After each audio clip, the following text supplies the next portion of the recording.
À genoux et nettoyez-moi ses chaussures, tout de suite. Elle a dit ça comme si j'étais sa domestique, pas la femme du PDG. La maîtresse de mon mari m'humiliait devant 300 personnes lors de l'événement professionnel le plus important de l'année. J'étais piégée, faire une scène ou me mettre à genoux pour nettoyer ses talons hors de prix. La réaction de mon mari a choqué tout le monde. Je m'appelle Chloé et cette nuit-là a tout changé. Avant de vous raconter cette histoire incroyable, explosez ce bouton d'abonnement, car ce récit a plus de rebondissements choquants que vous ne pouvez l'imaginer. Et restez bien jusqu'à la fin.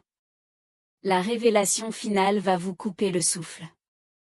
Je m'appelle Chloé et il y a 6 ans, j'ai épousé Olivier, un homme d'affaires prospère qui a bâti son domaine à partir de rien. On pourrait croire qu'être marié à un homme riche rend la vie plus facile, mais honnêtement, j'avais l'impression de toujours devoir prouver que j'avais ma place dans son monde. Olivier était aimant et me soutenait à la maison, mais en public, surtout lors des événements professionnels, je me sentais toujours sur la corde raide. Quand Olivier m'a parlé de sa soirée de gala annuelle des vendanges, j'étais à la fois excitée et terrifiée. Ce n'était pas une simple soirée. On parle de 300 des personnalités les plus influentes de la région bordelaise, avec la présence des médias, des lustres qui coûtaient probablement plus cher que ma voiture, et un orchestre qui me donnait l'impression d'être dans un conte de fées. J'ai passé des semaines à me préparer pour cette soirée. J'ai acheté une coûteuse robe argentée qui scintillait sous les lumières, je suis allée chez le coiffeur, et je me suis entraînée à la conversation de salon devant le miroir, car je savais que tout le monde observerait la femme du PDG. Le lieu était absolument époustouflant. En entrant dans le grand salon de réception du château, je me suis sentie submergée par l'élégance pure des lieux. Des lustres en cristal pendaient du plafond tels des feux d'artifice figés, et le tintement des flûtes de champagne se mêlait aux rires sophistiqués qui emplissaient l'air. Olivier était magnifique dans son costume noir sur mesure, et un instant, j'ai été fière d'être à son bras. Il m'a présenté à divers partenaires commerciaux et à leurs épouses, même si je les trouvais un peu distraits, vérifiant constamment son téléphone et balayant la pièce du regard comme s'il cherchait quelqu'un. C'est alors qu'elle est entrée. Élodie. Je n'oublierai jamais l'instant où je l'ai vue pour la première fois, car j'ai eu l'impression que toute la salle a soudainement tourné son attention vers elle. Elle portait une sublime robe rouge qui épousait parfaitement ses formes, et des diamants scintillaient à ses oreilles et à son cou comme des étoiles. Elle dégageait une telle assurance que tout le monde, y compris moi, semblait s'effacer en sa présence. Olivier s'est immédiatement dirigé vers elle pour la saluer, la présentant à tout le monde comme sa nouvelle conseillère en affaires. Mais il y avait quelque chose dans la façon dont il la regardait, dans sa manière de lui parler, qui m'a noué l'estomac. Tout au long de la soirée, je les ai observés interagir. Élodie riait aux plaisanteries d'Olivier avec un peu trop d'enthousiasme, lui touchait le bras en lui parlant et se penchait plus près que nécessaire pendant leur conversation. Les autres épouses présentes me jetaient des regards de sympathie qui me donnaient l'impression que tout le monde savait quelque chose que j'ignorais. Les chuchotements ont commencé doucement. D'où sort-elle ? Tu as vu comment Olivier la regarde ? Pauvre Chloé. Elle ne se doute de rien. Je me sentais humiliée avant même qu'il ne se soit passé quoi que ce soit. L'attitude d'Élodie à mon égard a été condescendante dès qu'Olivier nous a présentés.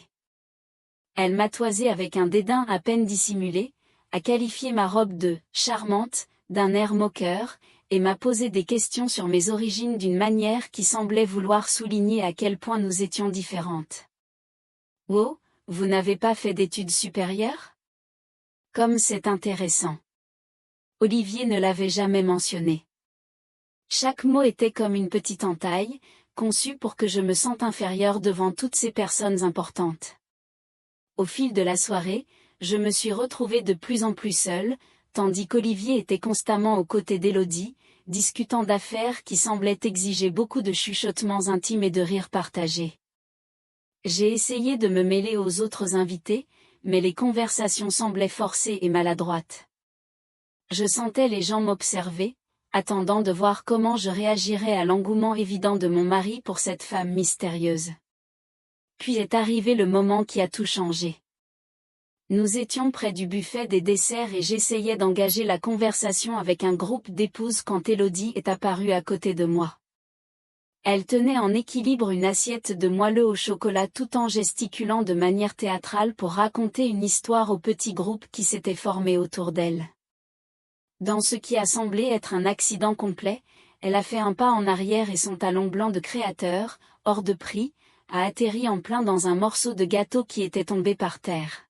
« Oh mon Dieu !» s'exclama-t-elle bruyamment, attirant l'attention d'au moins 50 personnes dans notre voisinage immédiat. « Regardez ce qui est arrivé à mes chaussures. C'est du cuir italien fait sur mesure. Elles coûtent 2000 €. Elle se tourna vers moi, la fureur dans les yeux. « Chloé, vous m'avez poussée.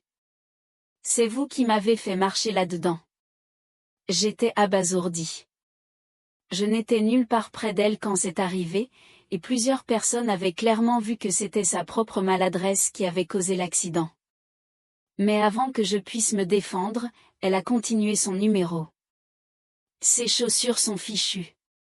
C'était un cadeau de quelqu'un de très spécial pour moi, » dit-elle en jetant un regard lourd de sens à Olivier, qui s'était précipité en entendant l'agitation. « Je crois qu'il y a un malentendu, » commençai-je, mais Élodie me coupa la parole. « La moindre des choses serait de les nettoyer, » exigea-t-elle, sa voix portant à travers la foule. « C'est vous qui avez causé ce gâchis, alors c'est à vous de le réparer. » Elle regarda autour d'elle tous les visages qui nous observaient, dont beaucoup tenaient maintenant leur téléphone pour enregistrer ce qui se passait. À moins que vous ne vous croyiez trop bien pour ce genre de travail. La foule s'était agrandie, et je pouvais entendre des chuchotements et voir des gens pointer du doigt. Certains semblaient mal à l'aise avec la situation, mais d'autres paraissaient presque amusés par le drame qui se déroulait sous leurs yeux. Je regardais désespérément Olivier, attendant qu'il me défende, qu'il dise à Élodie qu'elle était ridicule, qu'il soit le mari que je savais qu'il pouvait être. Mais il est resté là, figé, son visage illisible. Le silence s'est étiré pendant ce qui m'a semblé des heures, mais qui n'a probablement duré que quelques secondes. J'avais un choix à faire, provoquer une scène devant toutes ces personnes importantes et potentiellement nuire à la réputation d'Olivier, ou ravaler ma fierté et faire ce que cette femme exigeait. Avec le recul, j'ai réalisé à quel point toute la situation était manipulatrice. Mais à ce moment-là, je me sentais piégée. « Bien », dis-je doucement, ma voix à peine audible par-dessus le murmure de la foule. Quelqu'un m'a tendu une serviette en tissu blanc, et je me suis lentement agenouillée dans ma belle robe argentée.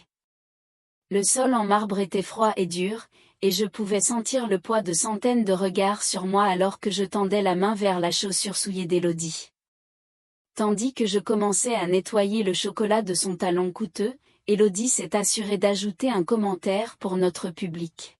« Il est important de connaître sa place dans la société, » dit-elle avec une douceur feinte. « Certaines personnes sont nées pour diriger, et d'autres sont faites pour servir. Il n'y a pas de honte à un travail honnête, n'est-ce pas, Chloé ?» Ces mots me blessèrent plus profondément que n'importe quelle douleur physique n'aurait pu le faire. La réaction de la foule était mitigée. Certaines personnes semblaient véritablement mal à l'aise et ont commencé à s'éloigner, mais d'autres paraissaient fascinées par le spectacle. J'ai entendu quelqu'un murmurer, « Vous y croyez, qu'Olivier laisse faire ça ?» Une autre voix a dit, « Elle a dû faire quelque chose de très grave pour qu'il permette ça. » L'humiliation me consumait alors que je continuais à nettoyer, essayant de conserver le peu de dignité qu'il me restait. Au moment où je finissais de nettoyer la chaussure et commençais à me relever, quelque chose d'inattendu s'est produit. Olivier s'est avancé, mais au lieu de m'aider à me relever ou de me défendre enfin, il a fait quelque chose qui a fait sursauter toute la foule de stupeur. Il s'est laissé tomber à genoux juste à côté de moi. Le grand salon de réception est tombé dans un silence complet. 300 personnes ont cessé de parler, de bouger, de respirer un instant, en regardant le PDG d'un grand domaine s'agenouiller sur le sol en marbre à côté de sa femme. Olivier a tendu la main et a pris doucement le tissu sale de mes mains, puis a levé les yeux vers Élodie. « Vous avez entièrement raison, Élodie, dit-il, sa voix portant clairement à travers la pièce silencieuse. Ma femme ne devrait pas avoir à faire ça seule. Puis il a commencé à nettoyer son autre chaussure. La foule était stupéfaite.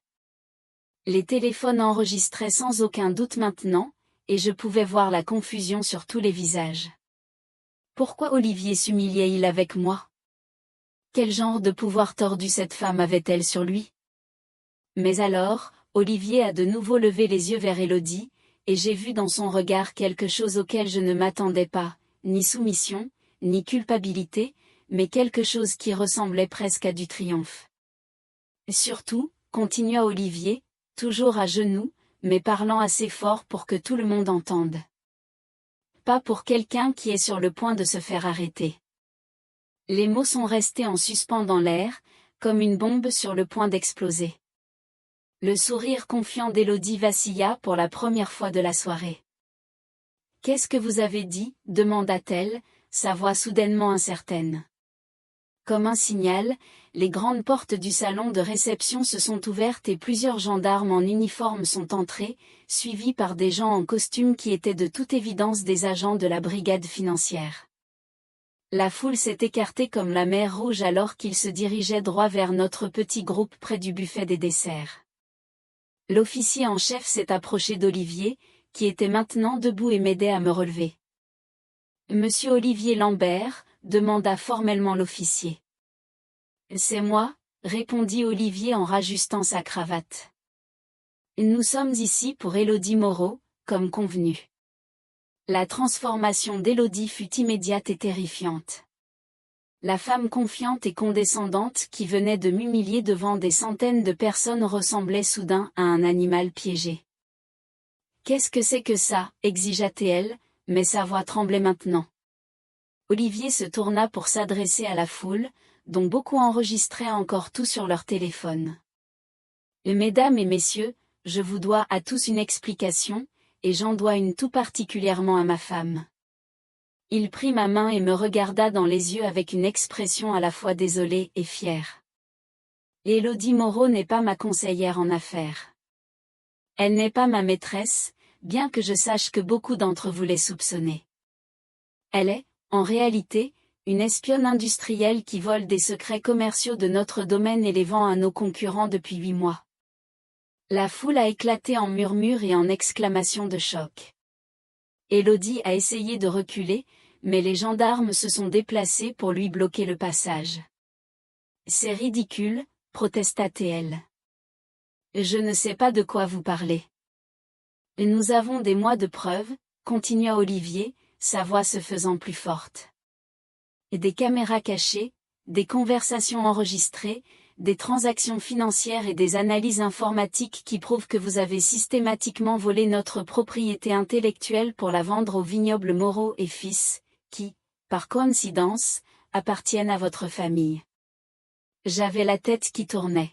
« Olivier, ai-je murmuré, que se passe-t-il? Depuis quand sais-tu? » Il serra doucement ma main.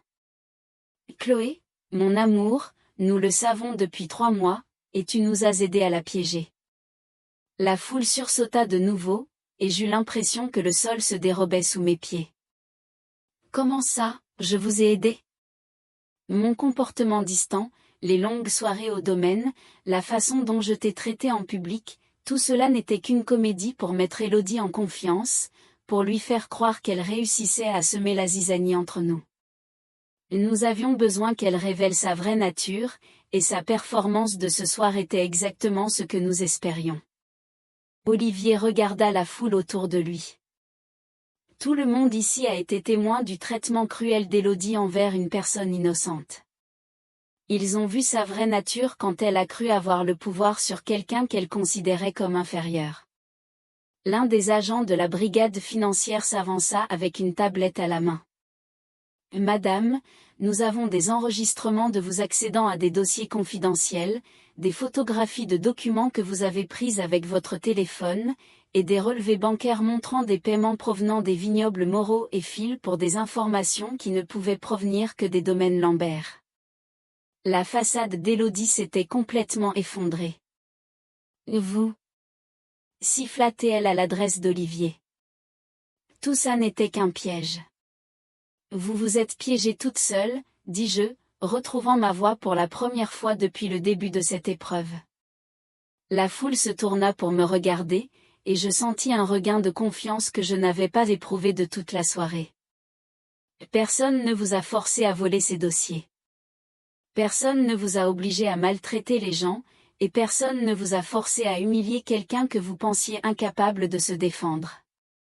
Alors que les gendarmes s'approchaient pour arrêter Élodie, elle fit une dernière tentative désespérée pour maintenir son innocence. Ces gens sont fous. Je faisais juste du conseil. Olivier, dites-leur que tout ceci est un malentendu. Mais Olivier se contenta de secouer tristement la tête. Le seul malentendu, c'était de penser que vous pouviez trahir la confiance des gens et vous en tirer. Il se retourna vers la foule. Mesdames et messieurs, je vous présente mes excuses pour cette supercherie, mais elle était nécessaire pour protéger notre domaine et pour arrêter quelqu'un qui volait non seulement nos secrets, mais potentiellement ceux d'autres entreprises de notre réseau. Alors que les menottes se refermaient autour des poignets d'Élodie, elle me regarda avec une haine pure. Vous saviez, dit-elle. Vous saviez depuis le début, n'est-ce pas? Je lissai ma robe argentée et la regardai droit dans les yeux. J'ai fait confiance à mon mari, et il m'a fait confiance pour que je joue mon rôle. Parfois, il faut accepter de se salir un peu les mains pour faire le ménage. La foule autour de nous s'était élargie pour inclure la plupart des 300 invités, et je pouvais voir l'admiration remplacer la pitié sur leurs visages. Tandis qu'Élodie était emmenée, hurlant des protestations et des menaces, le grand salon de réception a lentement retrouvé son calme, bien que l'énergie ait complètement changé. Des gens se sont approchés d'Olivier et de moi pour nous féliciter, émerveillés par la façon dont nous avions géré la situation. Plusieurs grands noms de la viticulture ont exprimé leur gratitude pour avoir protégé la filière de l'espionnage industriel, et plus d'une personne a souligné à quel point notre travail d'équipe les avait impressionnés. L'orchestre recommença à jouer et Olivier me prit la main pour m'entraîner sur la piste de danse. Alors que nous dansions au son de la musique, il me murmura à l'oreille, « Je suis désolé que tu aies eu à subir cette humiliation, même si ça faisait partie du plan. J'ai détesté chaque seconde où je voyais quelqu'un te traiter de cette façon. » Ça en valait la peine, répondis-je, me sentant vraiment confiante pour la première fois de la soirée. Mais la prochaine fois que nous prévoyons d'attraper un espion industriel, peut-être pourrons-nous trouver une méthode qui n'implique pas que je nettoie des chaussures devant 300 personnes. Olivier rit et me fit tournoyer sur la piste de danse. Marché conclu. Mais tu dois admettre que l'expression sur les visages de tout le monde quand la vérité a éclaté était assez incroyable. Pendant que nous dansions, je réfléchissais à tout ce qui s'était passé. La soirée avait commencé avec un sentiment d'insécurité, l'impression de ne pas être à ma place dans le monde d'Olivier. J'étais angoissée à l'idée de ne pas appartenir à ce cercle de gens brillants et sophistiqués. Mais à la fin de la nuit, j'ai compris qu'avoir sa place n'a rien à voir avec l'argent, le port de vêtements coûteux ou même le fait de se fondre dans la masse. Il s'agit d'avoir de l'intégrité, de défendre ce qui est juste et de soutenir les gens que l'on aime, même quand c'est difficile. L'histoire s'est répandue rapidement sur les réseaux sociaux et dans la presse économique. Les vidéos que les gens avaient prises sont devenues virales, mais au lieu de montrer mon humiliation, elles ont capturé le moment où la justice a été rendue et où la vérité a triomphé de la tromperie. Plusieurs domaines viticoles ont contacté Olivier pour le remercier d'avoir exposé une menace potentielle pour leur propre sécurité, et notre entreprise est en fait devenue plus forte à la suite des événements de cette soirée. Mais la chose la plus importante qui est ressortie de cette nuit a été une compréhension plus profonde entre Olivier et moi. Nous avons appris que nous pouvions nous faire entièrement confiance, même dans les circonstances les plus difficiles. Nous avons découvert que nous formions une bonne équipe et que notre amour était assez fort pour résister à tout ce qui se présenterait à nous. Avec le recul, je suis en fait reconnaissante de ce qui s'est passé. Oui, c'était humiliant et douloureux sur le moment, mais cela m'a appris que je suis plus forte que je ne l'aurais jamais cru. Cela m'a montré que, parfois, les pires moments de notre vie peuvent mener aux plus importantes victoires. Et cela a prouvé que lorsque les gens essaient de vous faire sentir petit, la meilleure vengeance est de leur montrer à quel point vous êtes grand en réalité. Je sais que vous ne vous attendiez pas à cette fin. Chloé et Olivier ont parfaitement joué la carte de la patience. Qu'avez-vous pensé de leur stratégie? Auriez-vous accepté un plan aussi risqué? Dites-le moi dans les commentaires.